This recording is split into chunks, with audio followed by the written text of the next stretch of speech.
Number ہے جی 251 آیت number 96 پڑھیں گے انشاءاللہ۔ سورۃ النحل ہے، قرآن مجید کا صفحہ نمبر ہے 251، آیت نمبر 96 پڑھیں گے جی۔ اعوذ باللہ من الشیطان الرجیم، أعوذ بالله من الشيطان الرجيم. بسم اللہ الرحمن الرحیم، بسم الله الرحمن الرحيم. ما عندكم ما عندكم ينفد ينفد وما عند الله وما عند الله باق باق ولنجزين الذين ولنجزين الذين صبروا صبروا أجرهم أجرهم بأحسن بأحسن ما كانوا يعملون۔ يعملون. جزاکم اللہ، جزاکم اللہ۔ ما عندکم، جو کچھ آپ کے پاس ہے، ینفد، وہ ختم ہونے والا ہے، وما عند اللہ، اور جو کچھ اللہ سبحانہ و تعالی کے پاس ہے، باقی، وہ باقی اور ہمیشہ رہنے والا ہے۔ وَلَنَجْزِيَنَّ الَّذِينَ، اور ہم ضرور جزا دیں گے ان لوگوں کو صبر، جنہوں نے صبر کیا، اجرہم، بہترین بدلہ، اجرہم، ان کا اجر، بِأَحْسَنِ، اچھائی کے ساتھ، ما کانوا یعملون، ما کانوا یعملون، بہترین بدلہ اچھائی کے ساتھ دیں گے جو وہ عمل کرتے تھے۔ پچھلی آیات جو ہم نے پڑھی تھی، اللہ تعالیٰ نے وعدے کی پاسداری کے بارے میں بیان فرمایا، اور پھر فرمایا کہ تھوڑے مول کے بدلے اللہ تعالیٰ کے عہد کو نہ بیچو، جو اللہ تعالیٰ کے پاس ہے وہ بہتر ہے اگر تم جان لو۔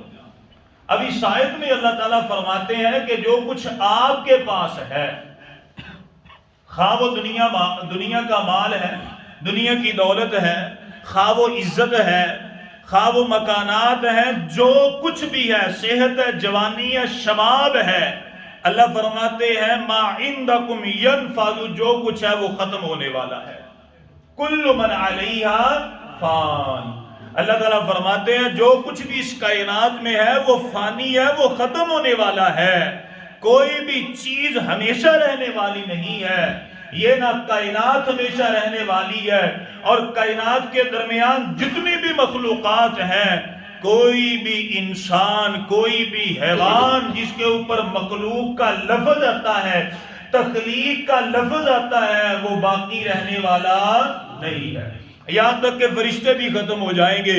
کل من علیہا فان، اللہ تعالیٰ فرماتے ہیں اللہ تعالیٰ کی قسموں کو توڑنے والوں، اللہ تعالیٰ کی قسموں کے بدلے دنیا کی حقیر اور تھوڑی سی دولت حاصل کرنے والوں، اللہ تعالیٰ کے پیغامات کو پس پشت ڈالنے والوں، اور اس کے بدلے دنیا کا مال جمع کرنے والوں، چوری کرنے والوں، رشوت لینے والوں، اللہ فرماتے ہیں جو اتنا بھی جمع کر رہے ہو، جو کچھ بھی تمہارے پاس ہے، ینفد، وہ ختم ہونے والا ہے۔ وما عند اللہ باق، اور جو کچھ اللہ تعالیٰ کے پاس ہے وہ باقی رہنے والا ہے۔ کل من علیہا فان ویبقى وجہ ربک ذو الجلال والاکرام، اللہ فرماتے ہیں تیرے رب کا چہرہ، تیرے رب کی شان، مقام، یہ باقی رہے گا۔ اور صرف رب کی شان اور مقام باقی نہیں، بلکہ جو رب کو ماننے والے ہیں، جو اپنے غموں میں، پریشانیوں میں، خوشی میں، ہر حال میں اپنے رب کو پکارنے والے ہیں، جو اللہ کو بھی مانتے ہیں، اللہ کی بھی مانتے ہیں، اللہ سبحانہ و تعالی جس طرح ہمیشہ قائم دائم اور باقی رہیں گے، اللہ تعالیٰ اسی طرح اپنے بندوں کی نصرت اور ان کی مدد ہمیشہ فرمائیں گے۔ دنیا میں بھی عزت ہوگی اور آخرت میں بھی عزت ہوگی، دنیا میں بھی مقام ہے، آخرت میں بھی مقام ہے۔ اور پھر اللہ سبحانہ و تعالیٰ فرماتے ہیں وَلَنَجْزِي، اور اسی لیے تو اللہ تعالیٰ نے سورہ انفال میں فرمایا، اللہ فرماتے ہیں تُرِيدُونَ عَرَضَ الدُّنْيَا، یہ جملہ بڑا پیارا ہے، یہ قرآن کا بیان بڑا دل نشین ہے، اور آپ توجہ فرمائیں اس میں درد کتنا زیادہ ہے۔ اللہ فرماتے ہیں تریدون عرض الدنیا، اے میرے بندو تم دنیا کی زندگی کا ارادہ کرتے ہو، واللہ یرید الاخرہ، اور اللہ کا ارادہ یہ ہے تمہاری آخرت بن جائے۔ وَلَنَجْزِيَنَّ الَّذِينَ صَبَرُوا، اللہ فرماتے ہیں اللہ بہترین یقیناً تمہیں جزا دے گا، صبروا تمہارے صبر کے بدلے۔ اللہ ان لوگوں کو ضرور جزا دے گا جنہوں نے صبر کیا، اجرہم ان کے جو انہوں نے نیکی کی۔ اور صبر کیا ہوتا ہے؟ صبر یہ ہے، صبر کی 3 قسمیں علماء بیان فرماتے، مفسرین بیان فرماتے ہیں۔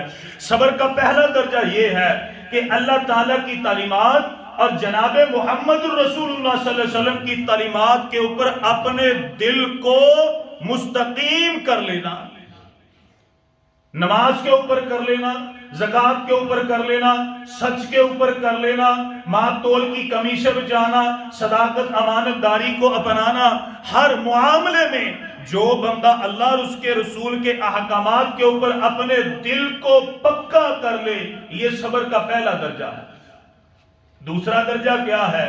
جن چیزوں سے منع فرمایا ان سے رک جائے، شراب نہیں پینی، بے حیائی نہیں کرنی، اللہ کے ساتھ شرک نہیں کرنا، نبی کی رسالت میں کسی کو شریک نہیں ٹھہرانا، اور اسی طرح یہ جو زمانے میں چڑھتے آتے نئے گناہ جدید آ رہے ہیں ان گناہوں سے اپنے آپ کو بچانا، اللہ تعالیٰ کی نازل کردہ شریعت کے مطابق زندگی گزارنی اور منع کردہ چیزوں سے رک جانا۔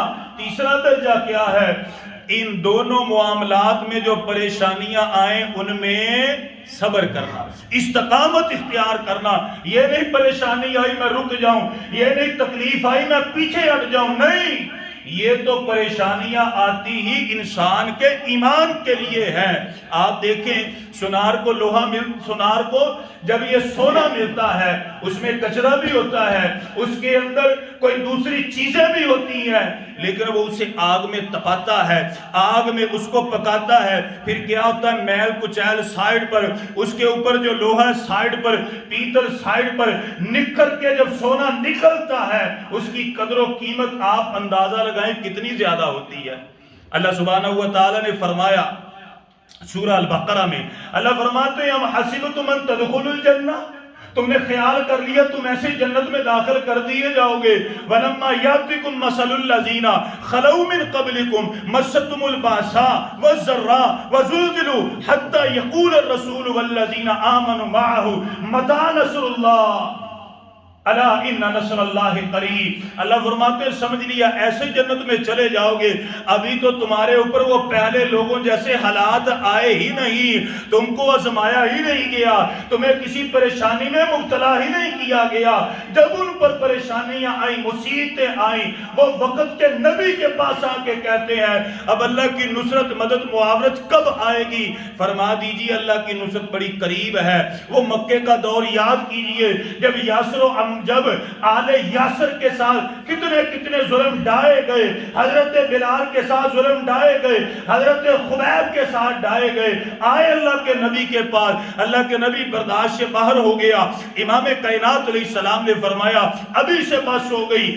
آپ نے فرمایا تم سے پہلے جو امت والے جو ایمان والے گزر چکے ہیں، آپ نے فرمایا اللہ کی قسم ان کے جسم پر لوہے کی کنگیاں چلا کر ان کے جسم سے گوشت پوست کو اتار دیا جاتا، آرے میں دے کر کے ان کے 2 ٹکڑے کر دیے جاتے۔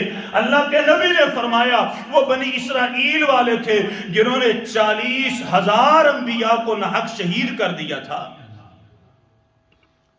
احسب الذین کفروا یترکوا ان یقولوا آمنا وهم لا یفتنون، اللہ نے فرمایا ایسے چھوڑ دیے جاؤ گے، تم نے سمجھا کہ کلمہ پڑھ لیا، اسلام کو قبول کر لیا اور تمہیں فتنوں میں مبتلا نہیں کیا جائے گا۔ اللہ فرماتے ہیں حسبتم ان تدخلوا الجنۃ ولما یعلم اللہ الذین آمنوا منکم جاہدوا منکم ویعلم الصابرین، اللہ فرماتے تم نے سمجھ لیا ایسے جنت میں جاؤ گے، ابھی تو اللہ نے دیکھنا یہ ہے کون ہے جو تم میں سے جہاد کرتا ہے، کون ہے جو تم میں سے مسائل میں صبر کرتا ہے۔ تو صبر کیا ہے؟ آپ مسجد میں بیٹھے ہیں صبر ہی ہے، گھر والے پیچھے ہیں کاروبار، اس سے بڑا صبر کیا ہے؟ آپ ترجمے کی کلاس میں بیٹھے ہیں، واللہ اس سے بڑا صبر کیا ہے؟ آپ کے کاروبار جو ہیں وہ بھی اللہ کے آسرے پر، گھر والے بھی اللہ کے آسرے پر. اور یقین مانیے اللہ تعالیٰ آپ کے اس وقت کو، اس عمل کو ضائع نہیں کریں گے.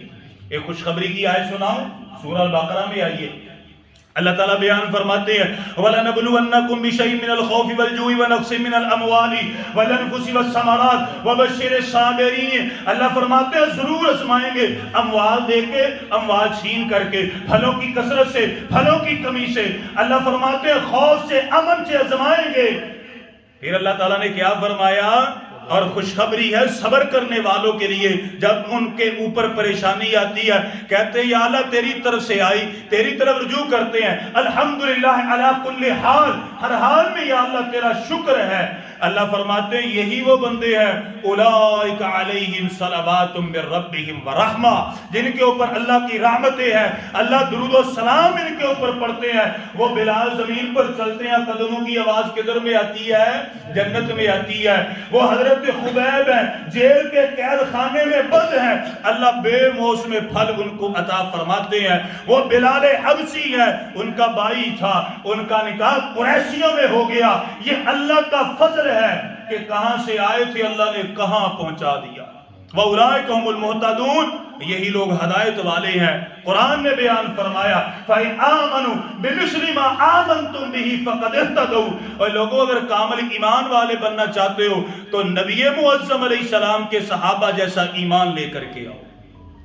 بے احسانی، اللہ تعالیٰ فرماتے اچھائی کے ساتھ بدلہ دیں گے. مَا كَانُوا يَعْمَلُونَ، جو وہ عمل کرتے تھے. اور ان اللہ لا یضیع اجر المؤمنین، اللہ مومنین کے اجر کو کبھی ضائع کرتے نہیں. انما یوفی الصابرون اجرهم بغیر حساب، اور جو صبر کرنے والے ہیں اللہ بلا حساب ان کو انعام و اکرام، عزت اور شان عطا فرماتے ہیں. اللہ سبحانہ و تعالی ہم سب کو صبر کرنے کی توفیق عطا فرمائے. سب سے پہلے اللہ پریشانیوں سے بچائے، اللہ ہماری حفاظت فرمائے. اور صبر ہوتا بھی یہی ہے جب پریشانی آئے بندہ اسی وقت کہے یا اللہ تیری طرف سے آیا تھا میں صبر کرتا ہوں. یہ نہیں وہاں ویلا کہے روئے پیٹے پھر میں اور آپ سمجھائیں وہ کہے نہیں اب میں صبر کرتا ہوں. نہیں، صبر پہلی مرتبہ ہی ہوتا ہے. سب سے پہلے اللہ تعالیٰ پریشانیوں سے بچائے، آفات سے بچائے. اللہ خیر کے ذریعے میری آپ کی مدد فرمائے. اور اگر کبھی کبھار ہمارے گناہوں کی وجہ سے کوئی پریشانی آئے اللہ تعالیٰ ہماری حفاظت فرمائے. اللہ تعالیٰ ان پریشانیوں کی وجہ سے تمام مسلمانوں کے کبیرہ اور صغیرہ گناہ معاف فرمائے. آمین ثم آمین. تو جو نماز تھی ماشاءاللہ وہ ہم نے الحمدللہ کل یعنی سورہ الفاتحہ پڑھی تھی. آج ہم رکوع میں جائیں گے، رکوع کے بعد کی دعا پڑھیں گے. اللہ اکبر، اللہ ہی سب سے بڑا ہے، 3 مرتبہ پڑھیں گے. سبحان ربی العظیم، سبحان پاک ہے، کا تو، اللہم اے میرے، سبحان ربی اے میرے رب تو پاک ہے، العظیم بہت بڑا ہے. سبحان ربی العظیم، میرا رب پاک بھی ہے بہت بڑا بھی ہے، میرا رب پاک بھی ہے بہت بڑا بھی ہے. سمیع اللہ لمن حمیدہ، سن لیا اللہ تعالیٰ نے جس کسی نے اللہ تعالیٰ کی حمد و ثنا کو بیان کیا. ربنا ولک الحمد، اے ہمارے پالنے والے تمام تعریفیں تیرے ہی لیے ہے. حمدن کثیرن، تعریف بہت زیادہ، طیبن پاکیزہ، مبارکن فی، ایسی تعریف کے جس میں برکت ہے. آمین. وآخر دعوانا الحمدللہ رب العالمین.